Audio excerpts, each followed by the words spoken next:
Earth becomes a perfect cube. Not gradually, not over geological time. In a single moment, every gentle curve transforms into a sharp edge. 6 flat faces replace the familiar sphere. Standing becomes impossible near the boundaries where 2 faces meet. Gravity itself splits into competing directions. For billions of years, down has meant one thing. Now people discover their bodies being pulled toward multiple surfaces at once.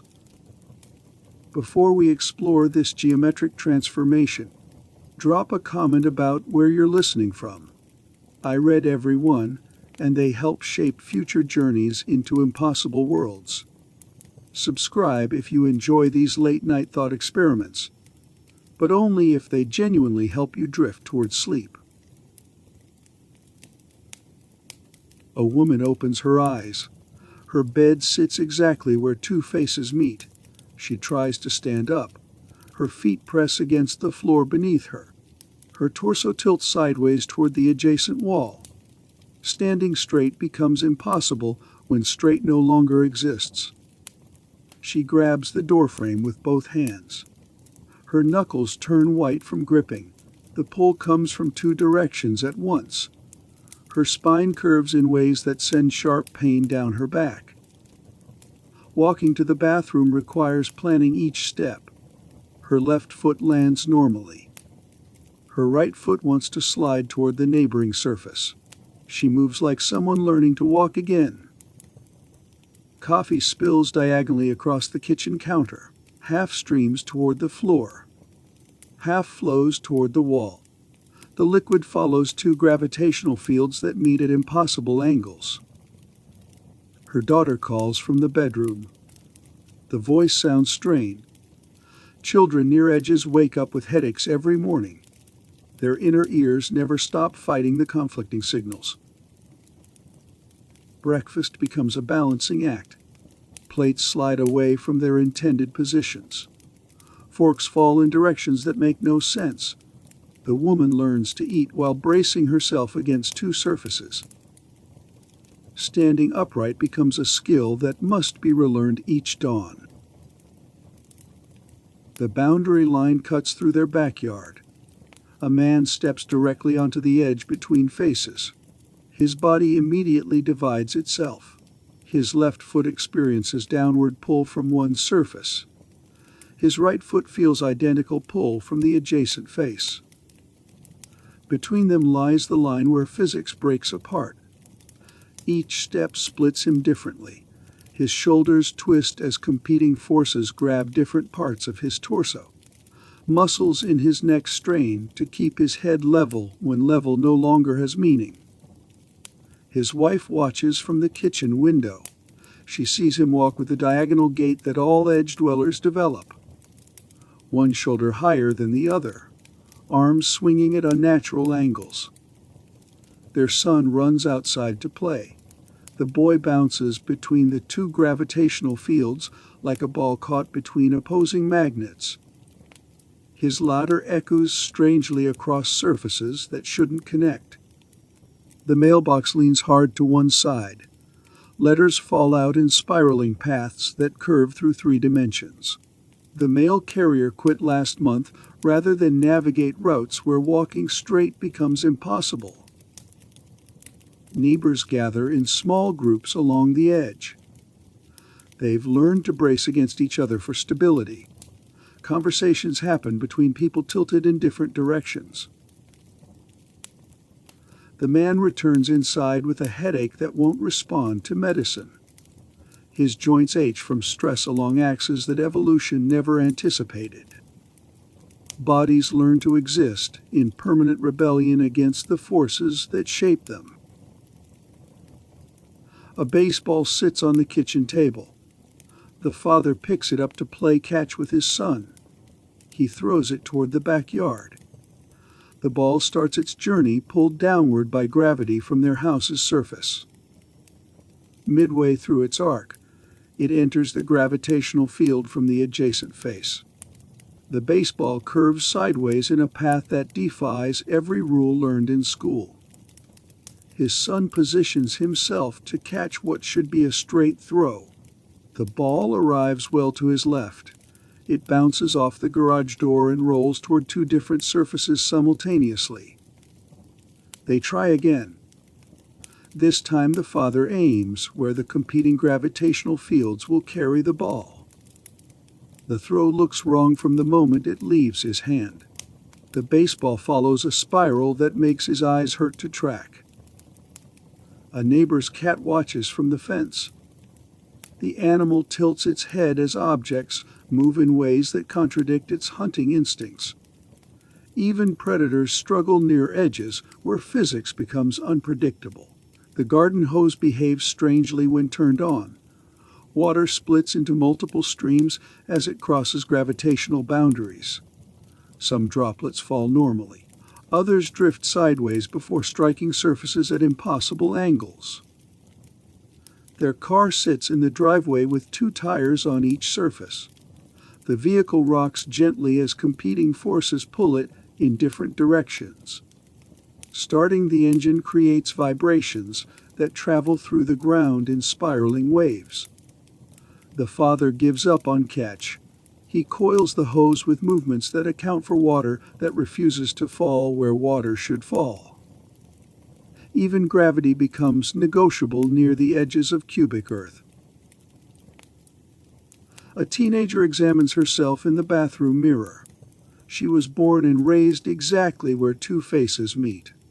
Her reflection shows a body shaped by impossible forces. Her left shoulder sits noticeably higher than her right. Muscles on one side of her back develop differently than the other. Her spine curves in a permanent S shape that no brace can correct. She brushes her teeth while braced against the sink.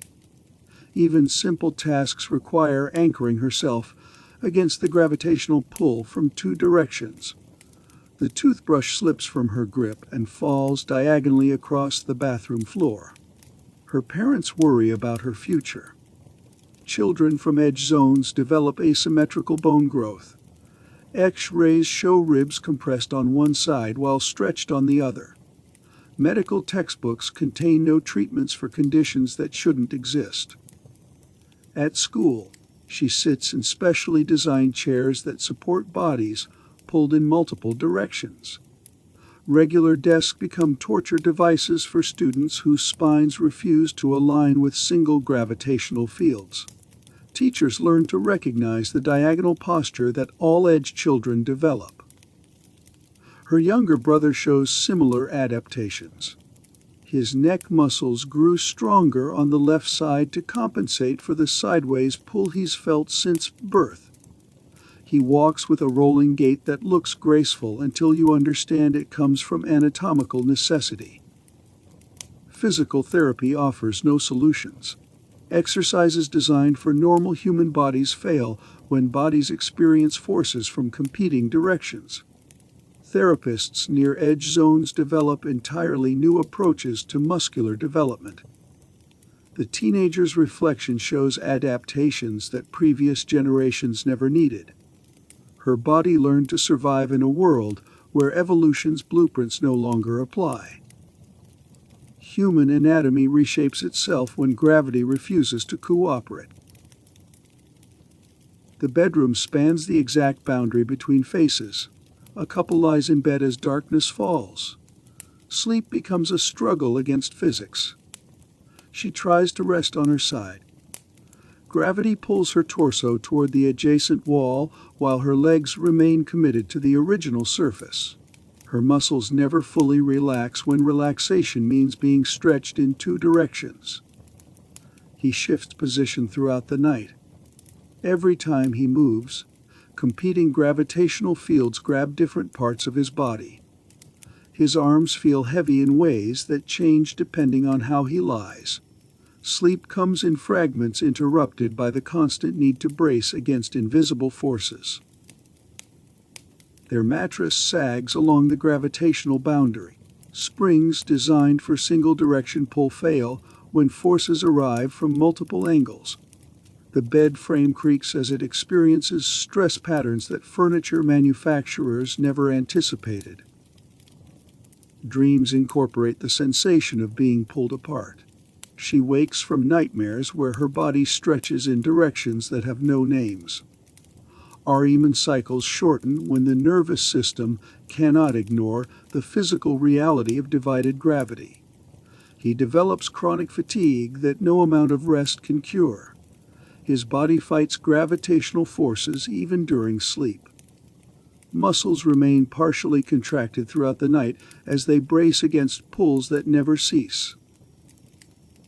Their children sleep in diagonal positions that look uncomfortable but provide the only stable rest possible near edges. Baby monitors capture the sounds of infants crying as they struggle against forces their nervous systems cannot comprehend.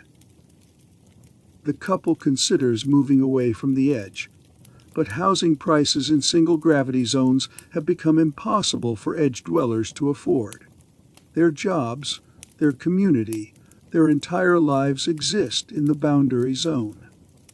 Morning arrives with the exhaustion of bodies that spent the night in gravitational strain. Ice crystals form on the woman's eyelashes.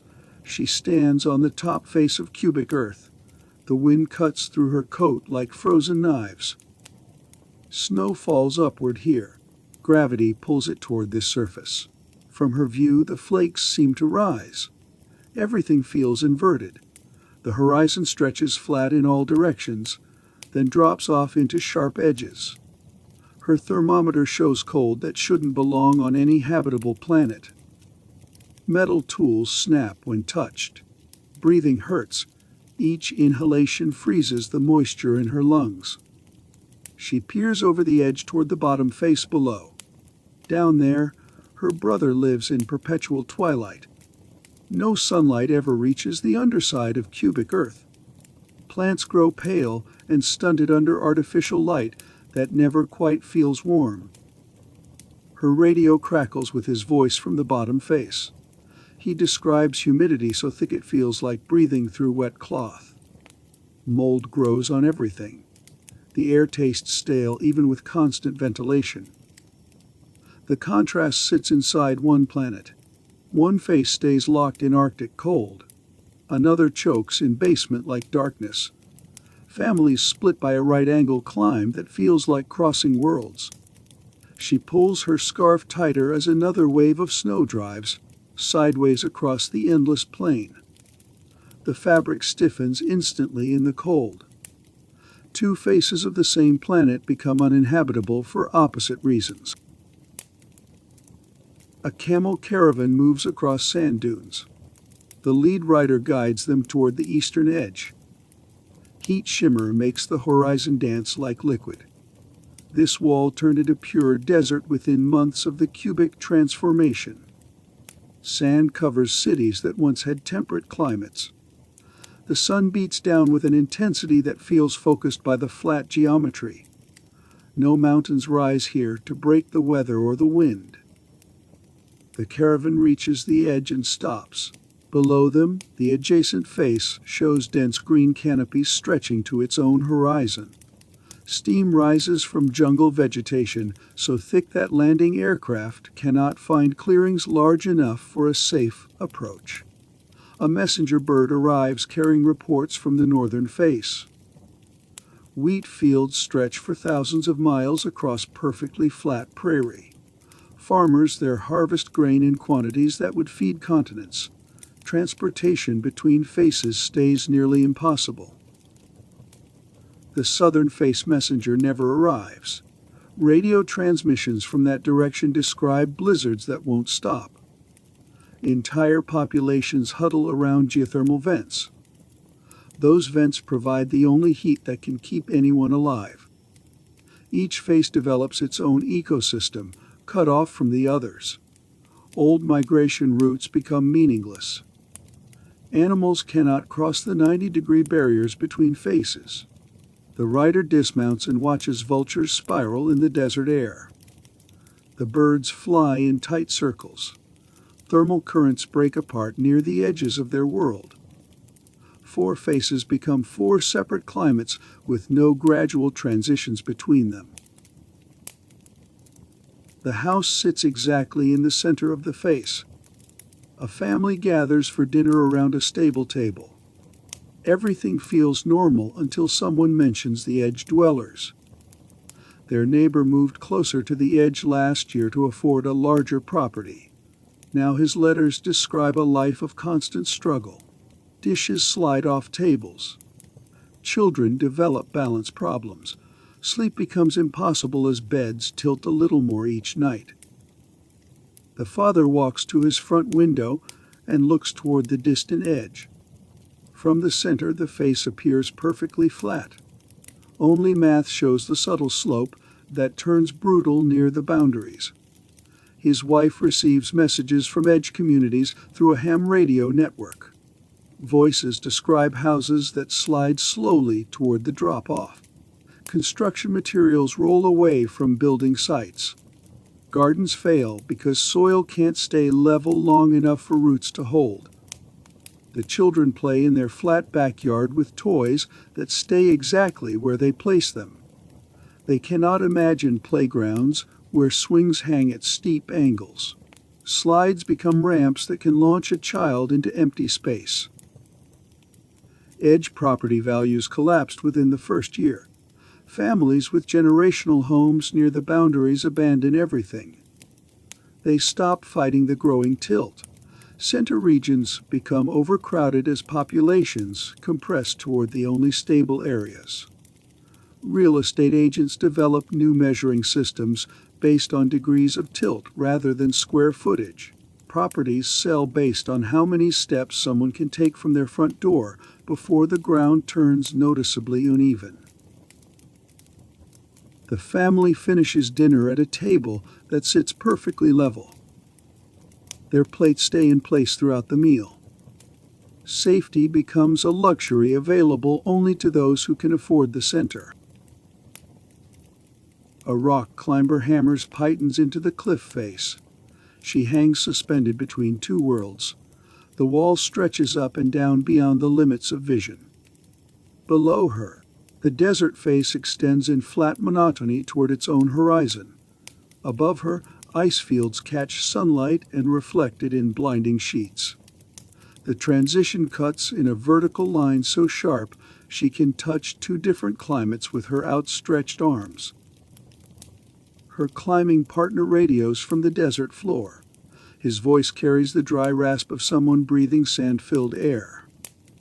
Equipment down there needs constant cleaning. Grit jams crucial mechanisms. She looks up toward the Ice Face team positioned several hundred feet above. Their voices strain through radio static as they fight hypothermia. It sets in within minutes of exposure. Climbing hardware freezes to their gloves. The cliff itself defies every rule of geology. Sedimentary layers that should shift gradually slam together at knife-edge boundaries. Rock types change mid-handhold. She grips granite while her feet brace against limestone formed under different conditions. Weather patterns collide along the cliff with violent results. Hot desert air rises while Arctic winds descend. Microbursts form without warning. A single hit can strip a climber from the wall. Her altimeter gives readings that make no sense. Pressure changes not with height, but with proximity to each face. Breathing turns difficult. It comes from air masses that were never meant to meet. She drives another python and tests the hold. The metal vibrates. The rock carries that trimmer like a wire under strain, pulled in perpendicular directions. Mountain ranges become vertical neighborhoods where neighbors live on different faces of reality. A truck idles at the atmospheric border station. The driver checks his oxygen levels one final time. The gauge shows normal readings that will change within minutes. His cargo hold contains pressure suits for passengers making the crossing. Moving between faces demands preparation that feels like deep-sea diving. Each face developed its own pressure and air behavior. Now the borders punish anyone who forgets that. A businessman climbs into the passenger seat. He's traveling from the high-pressure desert face to the thin air ice face. His hands already shake. Sickness sets in while he stands on level ground. The transition hits sideways, not up or down. The driver monitors radio chatter from other crossing points. Reports describe travelers collapsing within steps of leaving their home faces. Rescue teams patrol the borders with emergency oxygen. Pressure chambers wait for those who try to cross without proper equipment. Medical stations line each face boundary. Doctors specialize in conditions that shouldn't exist. Patients arrive with symptoms mixed together: altitude sickness, decompression illness, and respiratory distress, triggered by walking in a straight line. The businessman's breathing grows labored as they approach the ice face border. His blood oxygen saturation drops. It happens even with supplemental gear. His body can't match a change that arrives faster than human physiology can adapt. Border guards check medical clearances with the thoroughness once reserved for international travel. Crossing requires health certificates, pressure adaptation training, emergency medical insurance. The truck crosses into the ice face atmosphere. Warning lights flare on the dashboard. Environmental sensors detect pressure changes that happen over a distance measured in feet, not miles. Traveling becomes a medical procedure when planets have corners. The weather vane spins wildly above the farmhouse. A meteorologist checks her instruments near the edge. Wind speed readings climb beyond the scale limits. Air from both faces rushes toward the boundary line. Gentle breezes from the center regions become hurricane-force gusts by the time they reach the edge. Her anemometer snaps off its mounting, built for calmer days. She braces against the tool shed as another blast nearly lifts her off the ground. Trees planted generations ago lean at impossible angles. Their trunks stay permanently bent by winds that never stop. Her weather balloon disappears within seconds of release. The instrument package gets shredded by wind shear that starts just feet above the ground. Radio telemetry cuts out before the balloon climbs far at all. Houses near the edge require foundation anchors sunk deep into bedrock. Roofs get replaced monthly as shingles peel away in sheets. Windows stay boarded because glass cannot endure the constant pressure changes. The farmer next door gave up growing crops 3 seasons ago. Seeds get blown away before sprouting. Soil strips from fields faster than it can be replaced.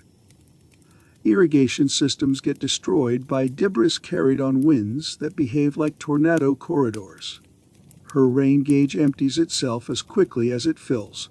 Water cannot settle when air moves fast enough to fling droplets sideways for miles.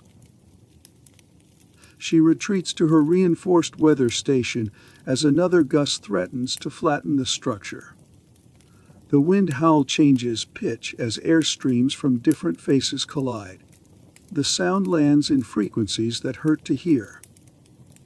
Gentle breezes become permanent hurricanes when two worlds try to share the same air. Puddles form around the town square fountain. A child splashes through water that reaches her ankles. Rain has fallen continuously for 3 weeks. After the change, the pattern locks into place. Clouds build above the center regions, then dump their moisture before reaching the edges. The fountain overflows as storm drains fail against the constant deluge. Her mother checks the rain gauge every morning. The numbers climb beyond anything in the historical record. Basements flood daily. Streets become rivers that never recede. The umbrella industry thrives. Sandbag manufacturers cannot keep up with demand. At the edge of their face, her cousin lives in conditions that resemble a wasteland. His letters describe dust storms that strip paint from buildings. Wells get drilled deeper each year as water tables drop beyond the reach of conventional pumps. Gardens get abandoned as soil turns too dry to hold plant life. The Postal Service struggles to maintain delivery routes between center and edge regions.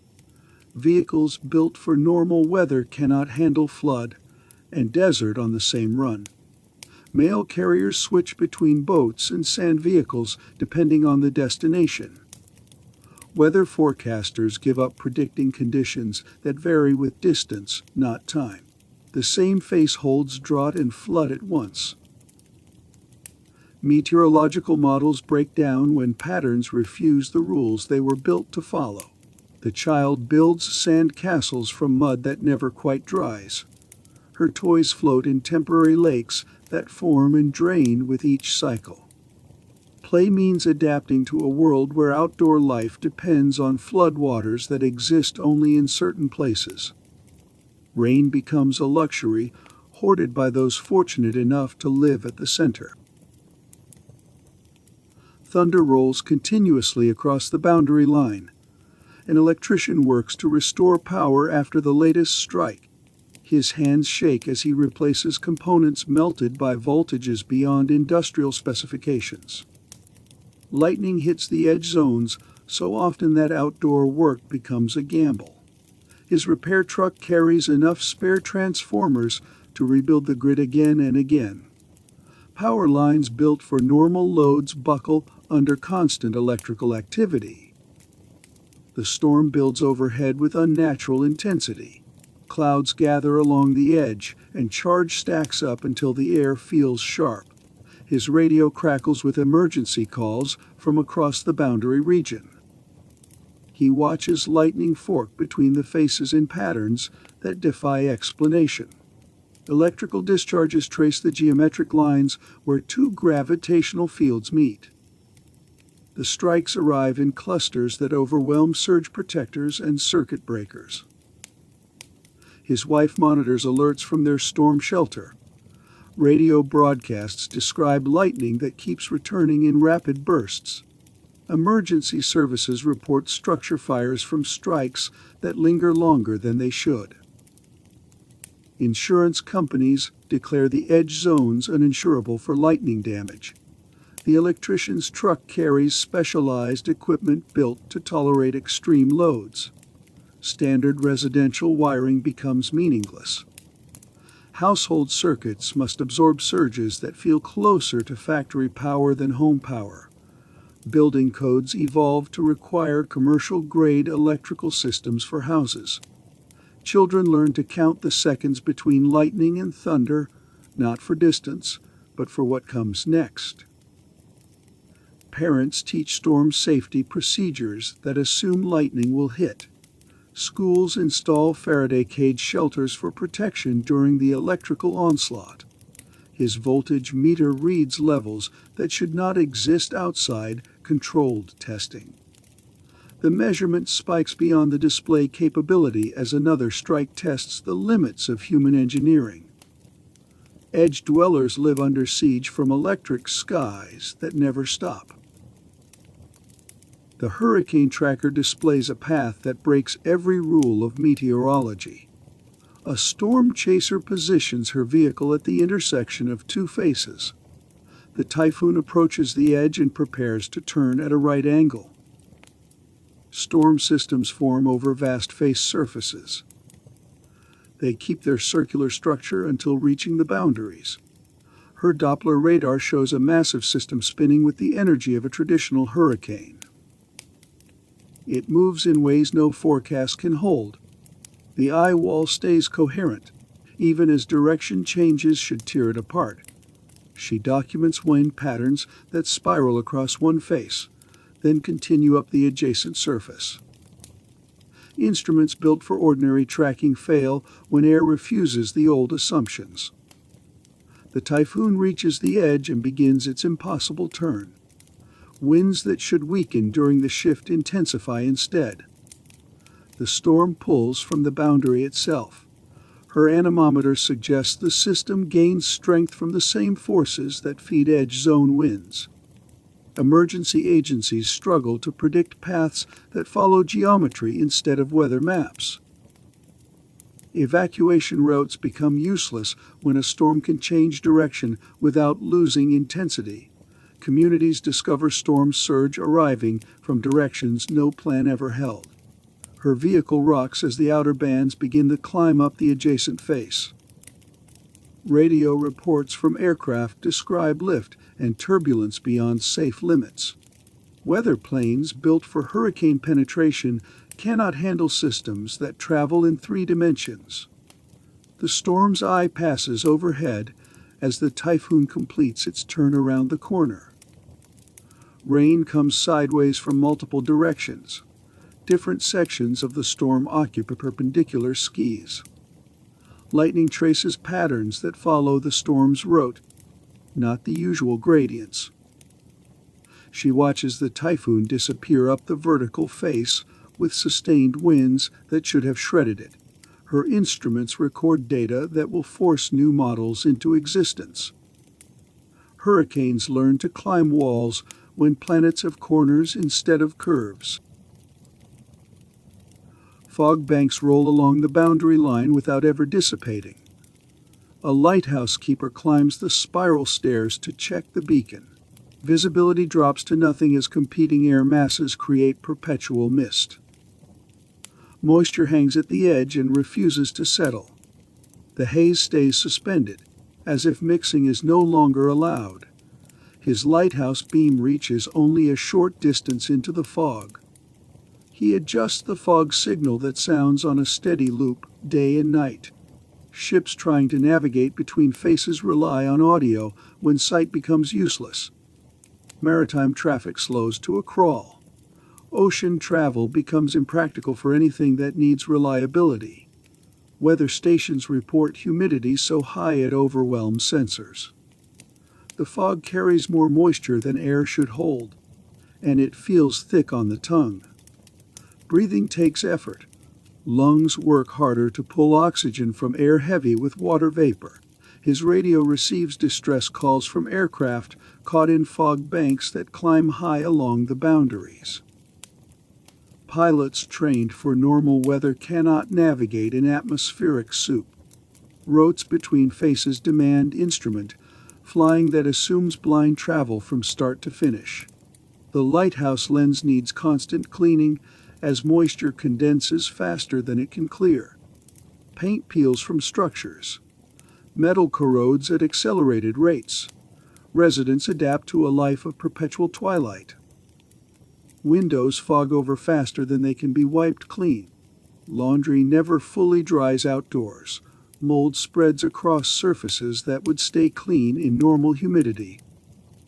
Photography becomes impossible when cameras cannot focus through haze that scatters light like dense smoke. He sounds the signal and listens to the echo bounce off invisible obstacles. The sound reflects from structures and terrain that exist, but cannot be seen beyond arm's length. Edge zones disappear behind curtains of fog that never lift. A veterinarian examines a horse born near the edge. The foal's spine curves into a permanent V shape. Her ribs angle outward on both sides like the hull of a boat. The horse's mother shows similar changes after years near the edge. Her rib cage expands to make room for organs under a pull from 2 directions.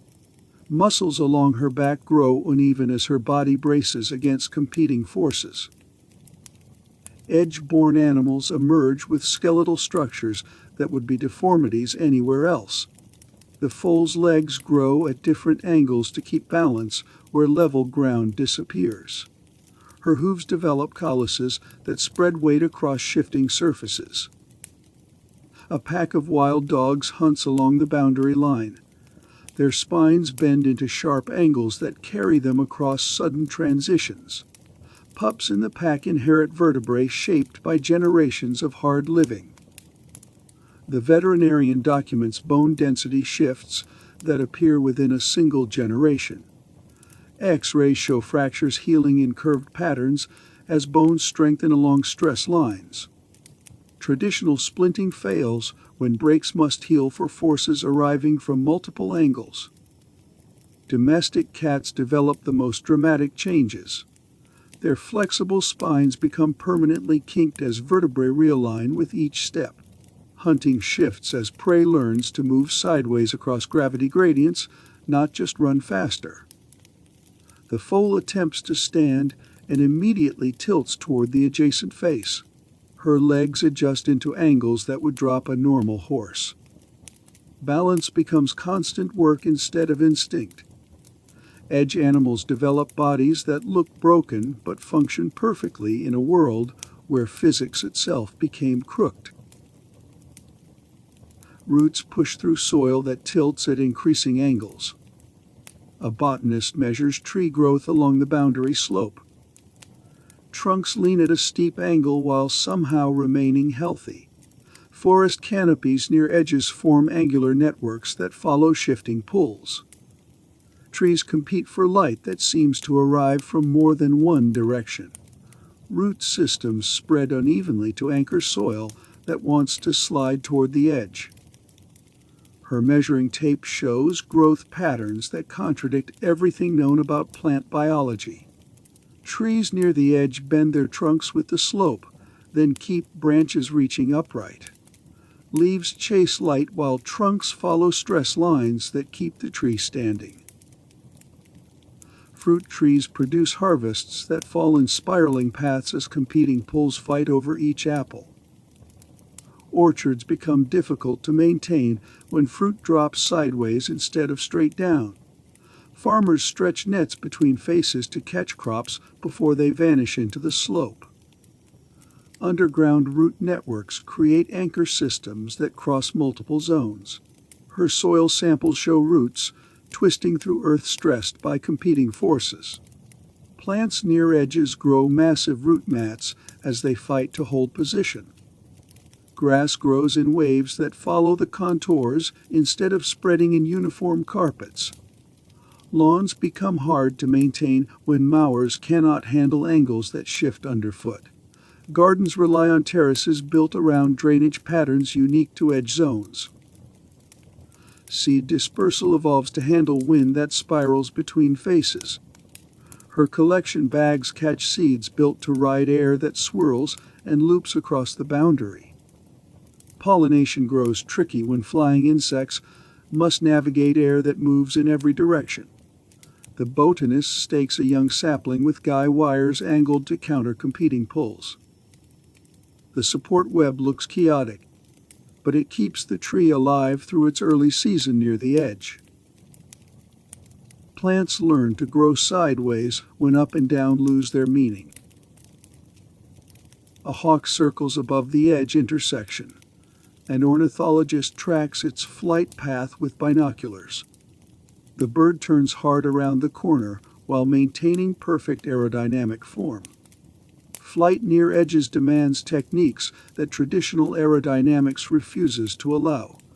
The hawk slips between faces by shifting wing angles against perpendicular pulls. Each turn demands split-second adjustment as the air itself changes across a few steps. Her video camera captures flight mechanics that break every familiar rule. Wings built for a single face must handle transitions that create sudden shear. Feather structures change to meet currents arriving from more than one direction at once. Migrating flocks develop formations that look chaotic from any single vantage point. They keep coherence across boundaries, even as the air twists around corners. Navigation instincts based on magnetic fields falter when gradients jump at the face line. Nest construction adapts to trees that grow at impossible angles. Her climbing gear reaches nests built on branches angled to shed rain that falls sideways. Eggs develop thicker shells to survive rolling when parents cannot brood on stable ground. Hunting changes as prey moves in patterns that gravity makes unreliable. The hawk adjusts strike angles for forces that shift mid-dive. Each attack becomes a moving puzzle in open air. Her radio tracking follows tagged birds across boundaries where old routes collapse. Signal strength flickers as waves bend through discontinuities. Research turns into fieldwork that needs its own new map.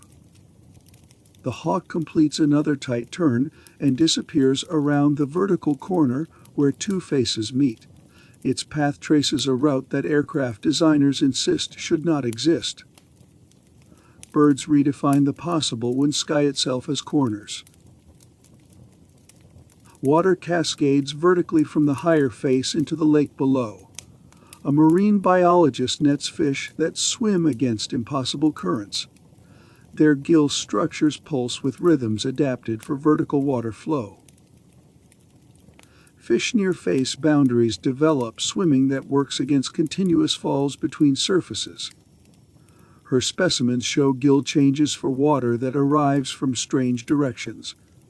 Breathing underwater becomes harder when the whole body of water moves in layers.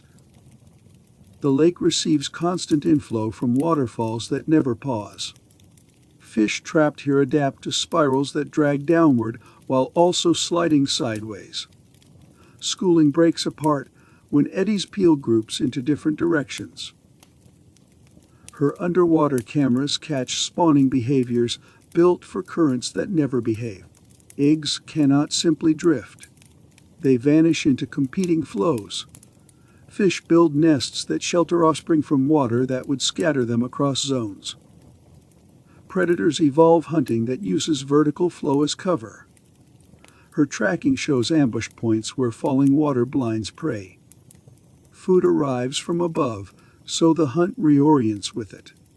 Lake ecology forms around constant mixing that moves nutrients and oxygen through phase transfer. Her samples shift in taste and mineral bite as each face contributes its own signature. Aquatic plants adjust to cycles that feel continuous instead of seasonal. Fish scales develop patterns that deflect debris carried by waterfalls that never stop. Her nets pull up specimens with protective ridges against constant bombardment. Senses adapt to threats dropping from above, not just sliding in from the side. The biologist releases a tagged fish into water that climbs one edge and falls toward the center. Navigation becomes a full-space problem when water ignores the old rules. Fish learn to swim in directions that make oceanographers seasick. An ant carries a crumb far heavier than her body. An entomologist follows the trail that zigzags across gravitational boundaries. Tiny legs grip surfaces angled in ways that should make walking impossible. Ant colonies build trail systems across terrain where gravity tugs from more than one direction. The worker adjusts her grip with each step as the surface angle shifts under competing pulls. Pheromone trails must survive on faces where scent clings and spreads differently.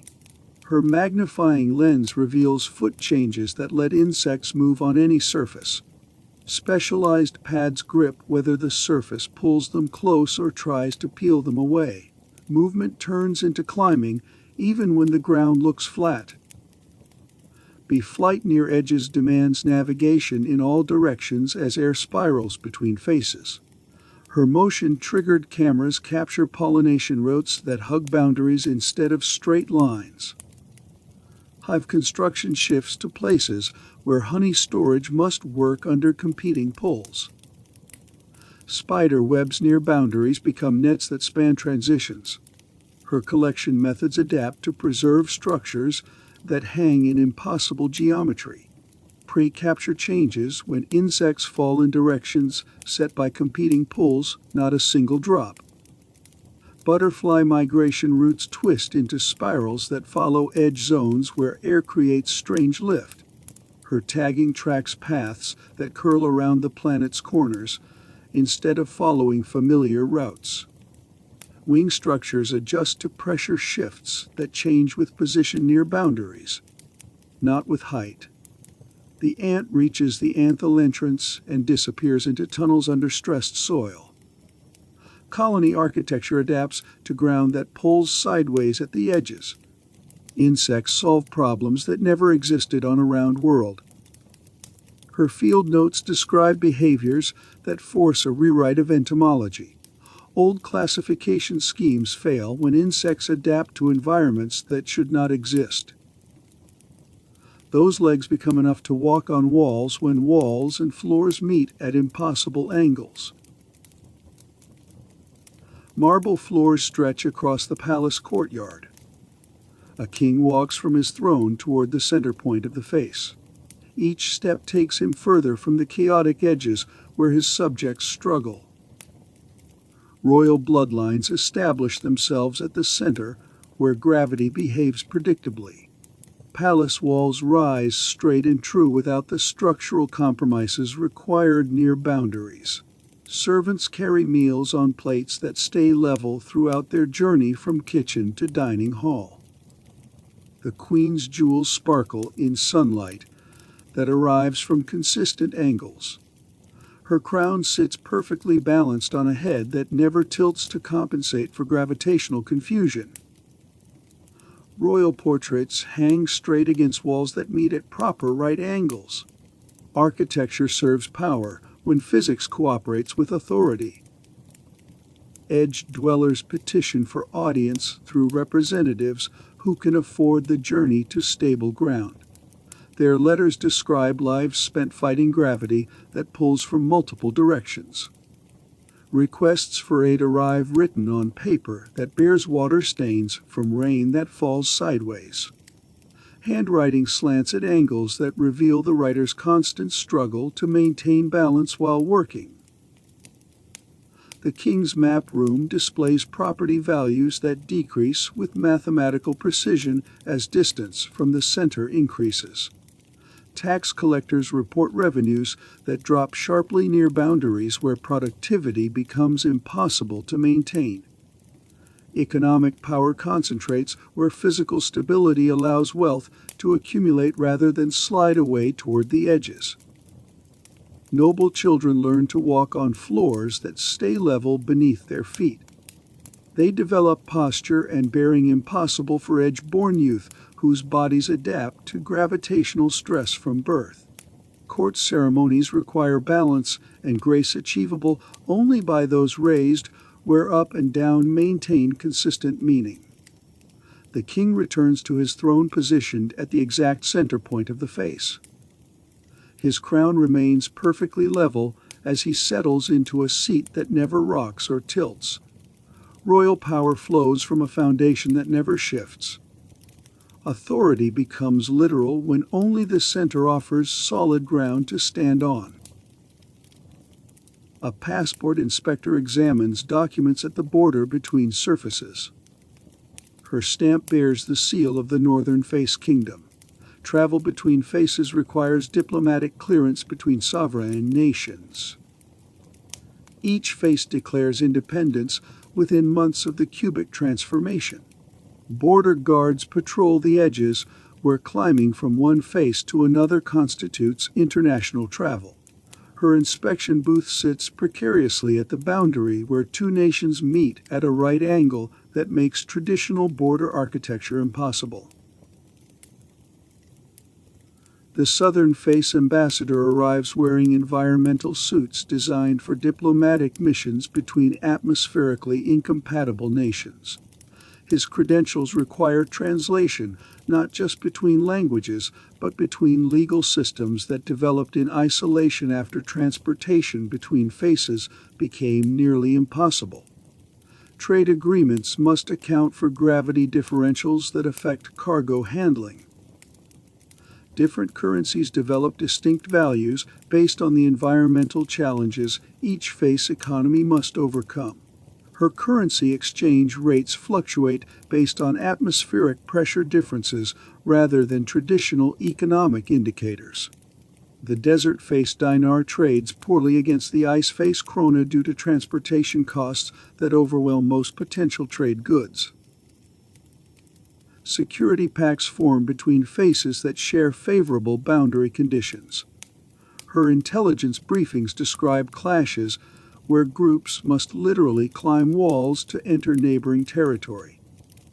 Strategy adapts to three-dimensional routes, where controlling the high ground means occupying the face above your target rather than holding elevated terrain. Diplomatic pouches arrive via specialized climbing equipment operated by professional boundary crossers who charge fees equivalent to intercontinental travel. Her diplomatic correspondence takes weeks to traverse distances that once required hours of travel on a spherical planet. International relations slow to the pace of mountain climbing when every border meeting requires rappelling equipment. The inspector stamps a visa that allows a short travel window for a journey between adjacent faces. The traveler adjusts his climbing harness and begins the vertical ascent that will take him from one nation to another through a route that requires more than diplomatic paperwork. Her shift ends with a logbook entry that records the day's international traffic. The number rarely exceeds a handful when crossing borders requires mountaineering skills. Nations become truly separate when borders require ropes and pythons to cross. A refugee camp spreads along the boundary line. Families huddle in tents pitched on terrain that belongs to no nation. Children born at the edges carry passports from countries that refuse to claim them.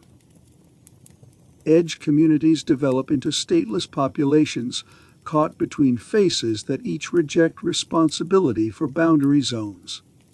Parents struggle to register births for children born where two nations meet, but neither extends full citizenship. Birth certificates require geographical coordinates that don't correspond to any recognized political jurisdiction. The camp administrator distributes food supplies delivered by aid organizations rather than government agencies. Her supply lists account for dietary restrictions imposed by religious differences between face populations that once shared common cultures. Refugees include families from both adjacent faces who fled toward the boundary to escape conflicts they cannot understand. Water arrives via tanker trucks that navigate terrain too unstable for permanent infrastructure. Sanitation facilities require engineering solutions for waste management when gravity pulls sewage in directions that normal plumbing cannot handle. Health services rely on volunteer medical staff rather than government healthcare systems that don't extend into boundary zones. Children attend schools that teach curricula from multiple faces while belonging fully to none. Her classroom maps show political boundaries that students literally live between rather than within. Languages blend into dialects that incorporate words from adjacent face cultures without official recognition from any standardized linguistic authority. Trading posts operate with currencies from multiple faces while accepting none as officially valid within boundary zones. Merchants develop barter systems that account for exchange rates affected by the transportation costs required to reach stable ground where standard banking operates. Economic activity relies on trust relationships rather than legal frameworks. The administrator files reports with humanitarian organizations rather than government agencies. Her paperwork requests aid for populations that exist between political jurisdictions rather than within them. Legal status becomes undefined when geography itself exists outside traditional territorial boundaries. The camp generator powers lights that shine across terrain claimed by no flag and protected by no army. International law breaks down when people live in spaces that maps cannot properly categorize. Citizenship becomes meaningless when home exists in the gaps between nations. Candles flicker around an altar positioned where three faces meet. A spiritual leader meditates in the only place gravity pulls from competing directions. Her body experiences forces that no other human can comprehend. Pilgrims journey from across the adjacent faces to consult with someone who lies permanently suspended between overlapping gravitational fields. The shaman's skeletal structure adapts to stresses that create physical conditions impossible to replicate elsewhere. Her nervous system develops sensitivities to gravitational fluctuations that manifest as prophetic insights. Religious texts describe corner dwellers as bridges between worlds who gain supernatural understanding through physical suffering that transcends normal human experience. Her followers interpret the constant gravitational stress as communion with forces beyond ordinary comprehension. Prophecies emerge from a consciousness shaped by physics that operates outside standard human parameters. The altar holds offerings from nearby territories positioned around the corner point. Ritual objects slide and shift as gravitational forces compete for the same physical space. Her ceremonies incorporate movements that appear impossible to observers who experience gravity from only one direction. Sacred dances require balance techniques unknown to performers on single faces. Meditation retreats attract seekers who attempt to achieve enlightenment through temporary exposure to corner gravity. The shaman guides visitors through exercises designed to expand consciousness by overwhelming the normal sensory apparatus with competing physical forces. Spiritual transcendence emerges from neurological confusion that mystics interpret as cosmic revelation. Government officials from neighboring faces consult her during political crises that affect boundary relationships. Her advice carries weight because decisions made at corners demand judgment unavailable to leaders who think in terms of single-face perspective. Diplomacy between neighboring nations requires mediation from someone whose body exists partially within each jurisdiction. The shaman's apprentices train for years to develop the physical tolerance required for corner living. Their studies include techniques for maintaining consciousness while experiencing gravitational forces that cause most people to lose equilibrium within minutes. Spiritual development requires bodily adaptation to impossible physics. She completes her meditation as candles burn in patterns affected by air currents that spiral between competing poles. The flames dance in directions that followers interpret as messages from realms beyond normal human perception. Prophecy flows from bodies broken by forces that shouldn't exist in the same space. A radio operator adjusts frequencies in the communication center. Static fills his headphones as he searches for signals from other faces. Contact with distant faces requires technology designed for interplanetary communication rather than terrestrial broadcasting. Each face develops independent technological paths after transportation barriers make knowledge exchange nearly impossible. His equipment room contains communication devices built from components manufactured entirely within single-face industrial systems. Scientific progress splits into separate directions as research communities lose contact with colleagues on adjacent faces. Archaeological teams discover ruins from the spherical Earth period that no current face population can identify. His archive contains photographs of artifacts that appear to be from alien civilizations rather than previous human cultures. Languages diverge rapidly when populations lose contact with related linguistic communities on other faces. Cultural developments follow completely separate evolutionary paths on each face. His music library contains recordings that sound foreign despite being produced by human communities descended from shared ancestors. Art forms adapt to environmental conditions unique to each face while losing connection to broader human artistic traditions. Trade goods arrive via the few remaining transportation routes that cross face boundaries. His inventory logs document items that seem exotic because manufacturing techniques developed independently on isolated faces. Technology designed for one face's environmental conditions becomes useless when transported to faces with different physical laws. Scientific journals arrive months late through specialized courier services that treat interface delivery like deep space missions. His research database shows increasing divergence in scientific terminology as each face develops independent vocabularies for describing phenomena that operate differently under varying gravitational conditions. Educational curricula evolve to reflect the specific survival requirements of each face rather than maintaining connection to broader human knowledge. His teaching materials describe neighboring faces as foreign territories rather than adjacent regions of the same planet. Geography textbooks treat other faces as separate worlds requiring expedition-level preparation to visit. The radio operator logs another day of failed communication attempts with faces that might as well exist on different planets. His transmission record shows increasing static and decreasing successful connections as face civilizations drift apart. Static replaces conversation when neighbors become foreigners separated by walls they cannot climb. An ice sculptor carves blocks from the glacier face. Her chisel rings against frozen water harder than stone. Each strike sends crystalline shards glittering in the perpetual Arctic sunlight. Ice cities rise in spiraling towers.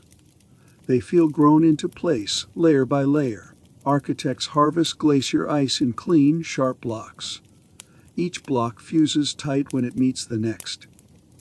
Her cutting tools leave surfaces so smooth they act like mirrors. Windows and walls blur into the same clear plane. Sunlight threads through translucent corridors. Buildings glow from within, steady and cold. Heating systems rely on controlled melting that shapes ice. Her workshop holds ovens that soften the surface, not the core. She carves detail into density and transparency. Light shifts inside the ice in ways stone can't copy. Transportation runs on ice slides that link buildings at many levels. Runners grip perfectly, while normal wheels skid and chatter. Roads spiral up, down, and through. The city moves in 3 directions without ever leaving the ice. Children learn to shape ice before they learn to trust a flat floor. Apprentices build hand strength against stubborn resistance. Small mistakes crack clean lines. Skill becomes a daily language, not a special trade. The sculptor steps back to study a wall carved with thermal channels. The channels guide melting and refreezing in quiet cycles. Her breath clouds, then freezes into fresh frost on the cut face. Architecture becomes sculptural when the building material grows itself. The drilling rig penetrates deeper into the permanent darkness. A tunnel engineer monitors vibration readings as the equipment bites through rock. Underground cities expand downward rather than across surfaces that receive no sunlight. Excavation crews work shifts that never touch daylight. Drills chew into rock that groans under strange pull from above. Tunnels branch, then branch again. Living space stacks into a tight, layered maze. His hard-at lamp crawls across cavern walls cut with sharp precision. Support arches rise from the same stone they remove. Dust clings to gloves and lips. Every surface tastes of grit and cold minerals. Air systems push atmosphere through long tunnel spines. His monitors watch the pressure dip and rise. Vent shafts hum like distant engines. Breathing feels earned, measured, and shared. Hydroponics rooms glow inside chambers carved from solid rock. Artificial light washes leaves in pale color. Water lines tick with steady pulses. Food grows in silence under lamps that never warm the stone. Transportation uses pneumatic tubes that carry people and cargo. Transit maps twist upward and downward in layered routes. A ride becomes a rush of air and vibration.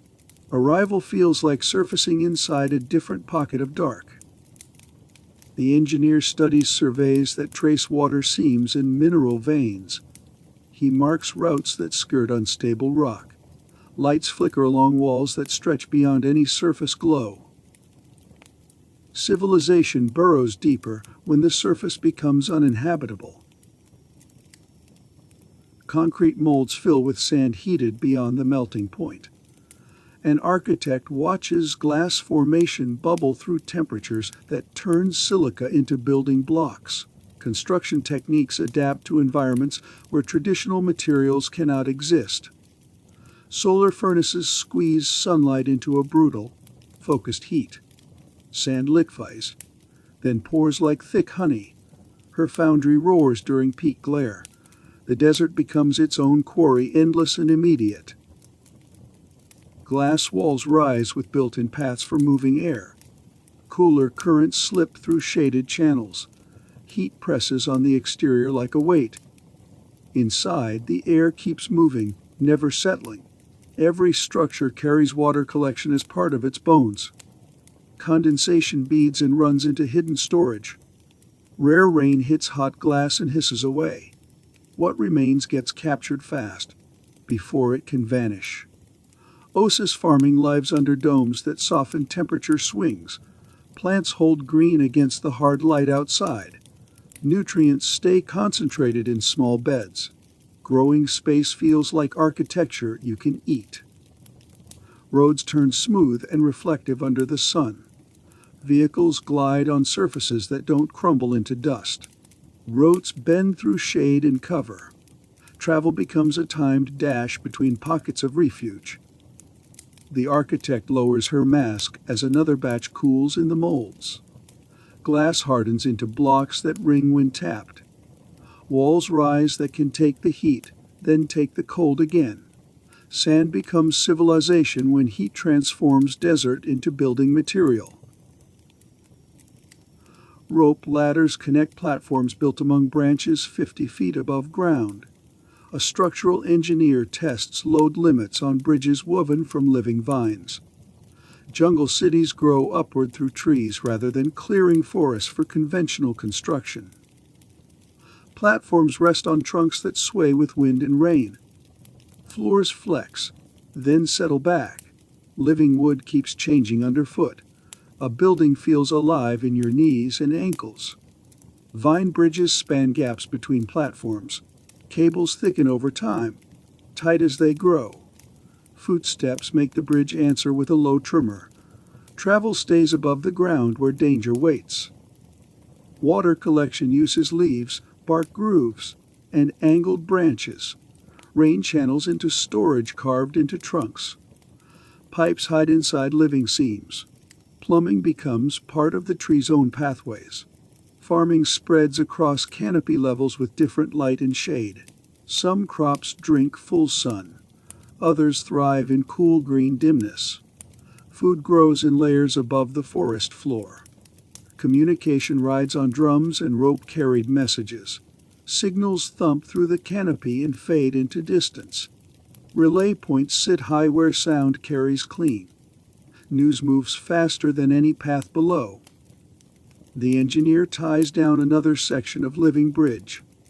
Vines thread through the framework and grip it. The structure strengthens as it matures. Age becomes reinforcement, not decay. Tree trunks become foundations when architecture learns to grow itself. Wheat waves extend to every horizon without obstruction. A combine harvester cuts through grain fields that stretch beyond sight. Agricultural machinery operates across farmland measured in thousands rather than acres.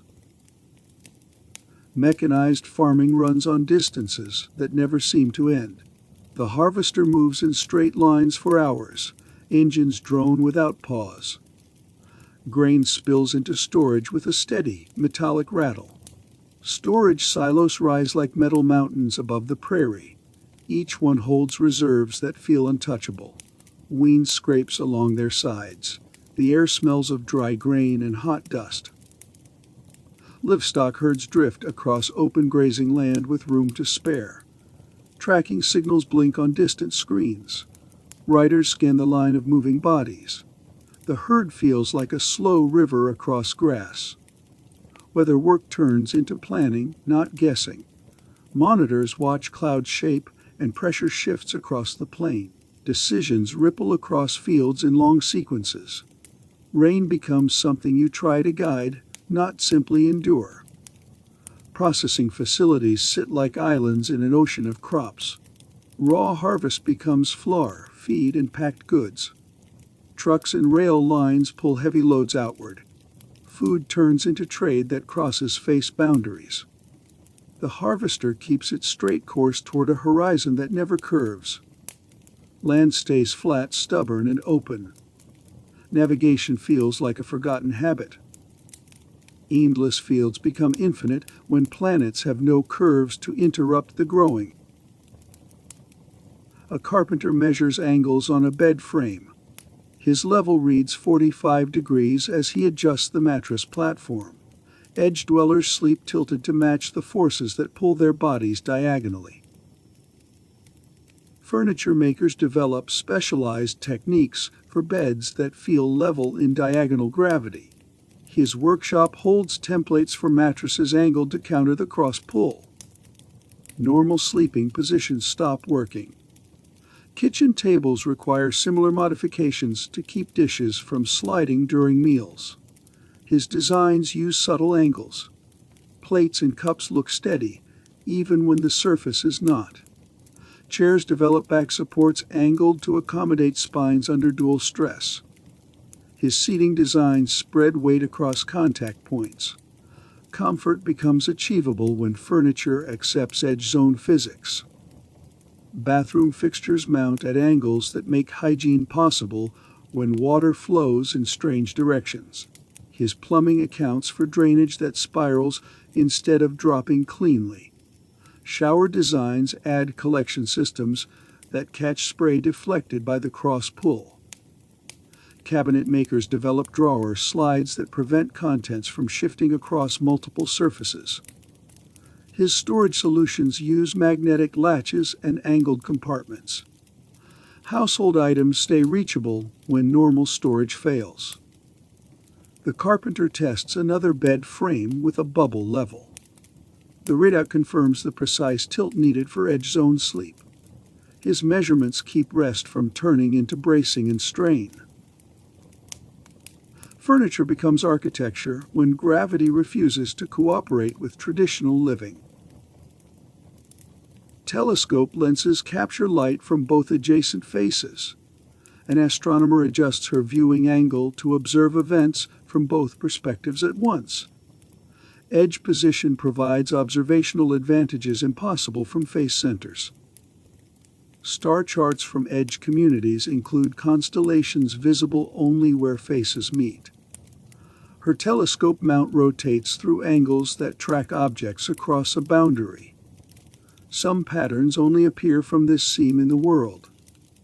Weather prediction sharpens when storm systems can be watched from more than one face. Her monitoring gear tracks cloud bands approaching from both sides. Warnings improve when horizons overlap. Navigation techniques form around landmarks visible from both faces.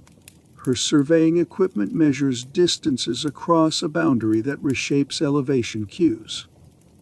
Maps start carrying a split perspective. Photography studios specialize in portraits using lighting that arrives from multiple face angles. Her camera captures depth cues that do not show up in single-field terrain. Artists learn to lean into what the edge gives them. Bird-watching communities catalog migrations that follow the edge zone. Her field guide records flight paths that hug the seam like a corridor. Some species use the boundary as a route between ecologies. The astronomer closes her session with coordinates taken from both face perspectives. Her notebook holds measurements built for multi-perspective geometry. Watching becomes double vision when horizons meet at impossible angles. A playground swing hangs at angles that defy traditional engineering. Children laugh as they navigate equipment designed for forces pulling from two directions. Edge communities develop play activities that would terrify center-face populations. Designers build equipment that turns confusion into fun. Swing chains tilt to match the cross-pull. Traditional pendulum motion breaks and kids adapt anyway. Tag games grow new rules for running paths that bend mid-stride. Players learn to predict trajectories that curve with position. Strategy turns the edge into an advantage. Jump rope demands timing for a rope tug toward more than one surface. Children build coordination for motion that never appears in normal gravity. Rhymes shift their rhythm to match the rope's strange sweep. Slides change shape to stay safe when exit paths become unpredictable. Equipment adds guards and catch points for sudden direction changes. Play structures need engineering meant for joy, not transit. Ball games develop rules for bounces shaped by competing pulls, not just surface contact. Kids catch balls arriving from angles that feel wrong to visitors. Athletic skill becomes edge fluency. The children finish another round as laughter echoes between faces. Sound bends along the boundary, and their voices travel oddly. Playground equipment becomes experimental apparatus when children treat gravity like a playmate. A chef harvests leaves from vines that grow horizontally between gravitational fields. Her knife cuts plant material with cellular structures impossible under normal growing conditions. Border plants develop unique properties when roots anchor across zones at once. Edge gardeners cultivate crops that thrive where ordinary vegetation fails. Her greenhouse holds plants with root systems stretched across mixed pulls. Growing methods adapt to botany shaped by the boundary. Cooking draws on traits that emerge only under this stress. Her recipes use vegetables with dense nutrition from harsh growing conditions. Flavor shifts, too, as plants respond to the strain. Food preservation adapts to produce change at the cellular level. Her storage methods keep edge-grown vegetables firm and rich longer than expected. Culinary traditions form around ingredients only boundary towns can access. Restaurant menus feature dishes that cannot be recreated with center-face produce. Her kitchen uses preparation methods tuned to border-grown textures. Culinary arts grow around traits born from an impossible environment. Seed collection focuses on varieties that strengthen under dual stress. Her breeding work selects plants that thrive where normal crops collapse. Agriculture turns the edge into advantage. The chef finishes another meal with ingredients that could never grow in stable fields.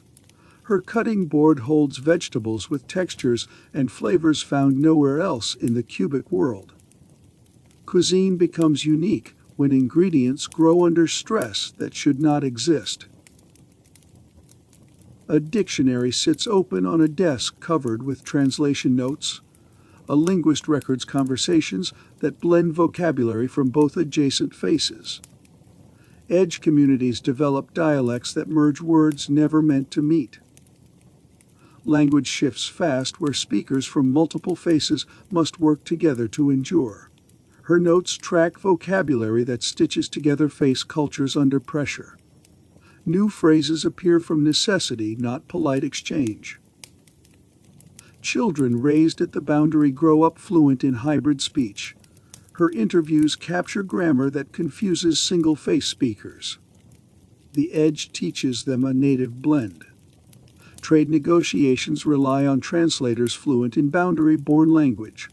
Her work bridges vocabulary and conceptual habits shaped by different living conditions. Commerce demands words for goods and services unknown elsewhere.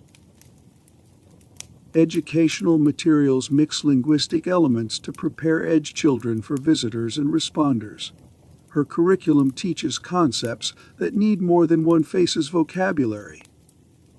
Classrooms adapt to communication shaped by geography. Radio broadcasts adjust pronunciation for speakers whose bodies grow under the cross-pull. Her protocols account for audio traveling across a boundary with unfamiliar acoustic effects. Media adapts to audiences stretched between worlds. The linguist closes her notes on words meant for life suspended between competing surfaces. The lists name things that only exist at the seam. Language multiplies when survival requires speaking to gravity from both sides. Steel cables vibrate with tension that exceeds safety specifications. An elevator operator monitors passenger compartments climbing vertical walls between worlds. The cable car system carries travelers up 90-degree cliffs that separate adjacent faces into sheer continental walls. Passengers strap into harnesses designed for space travel, not traditional elevator rides. His control panel displays load calculations for gravitational forces that pull cars toward multiple surfaces. Safety protocols require pressure suits for transitions between atmospheric zones that shift with face altitude. Cable maintenance crews work suspended from helicopter rigs, not maintenance ladders. His inspection schedule tracks cable wear patterns shaped by gravitational stress. Replacement procedures require specialized equipment that can install cables under load. Passenger loading occurs through airlocks that prevent atmospheric pressure loss during the face-to-face transition. His boarding procedures accommodate travelers whose bodies must adapt to sudden orientation changes. Motion sickness kits include treatments for gravitational disorientation, not simple altitude adjustment. Emergency protocols cover failures that occur between gravitational fields. His emergency equipment includes space-rated life support systems, not traditional rescue tools. Passenger safety depends on gear designed for journeys between worlds, not ordinary buildings. Power systems generate electricity through gravitational differential engines that harvest energy from competing force fields. His generator monitoring shows production levels that fluctuate with cable car position relative to face boundaries. The operator completes another transfer cycle with load calculations that treat each trip like a rocket launch. Elevators become spacecraft when floors and ceilings exist on perpendicular planets. A mechanic adjusts wheel alignment on a vehicle designed for diagonal driving. Her wrench turns bolts that secure tires angled to grip surfaces tilted beyond normal engineering limits. Edge vehicles develop capabilities that would make mountain climbing equipment jealous. Suspension systems incorporate gyroscopic stabilization that keeps the passenger compartment level. Wheels follow terrain angled at 45 degrees. Her hydraulic adjustments accommodate weight distribution that shifts constantly across gravitational gradients. Steering mechanisms adapt to input systems that account for forces traditional steering cannot anticipate. Her calibration procedures keep response predictable when turning forces compete with driver input. Navigation becomes three-dimensional when roads follow gravitational contours. Tire treads incorporate grip patterns for surfaces that tilt in multiple directions at once. Her tire pressure monitoring tracks load distribution across wheels that experience different pulls near face boundaries. Traction control prevents sliding toward edges when braking must counter competing forces. Engine performance adapts to power demands that spike as vehicles approach edge zones where resistance multiplies. Her diagnostic equipment monitors stress levels that exceed normal manufacturer guidance. Fuel calculations account for energy expenditure that treats every edge run like a climbing expedition. Transmission systems incorporate gear ratios that provide torque for grades that approach vertical. Her maintenance schedule shortens replacement intervals due to stress during routine edge travel.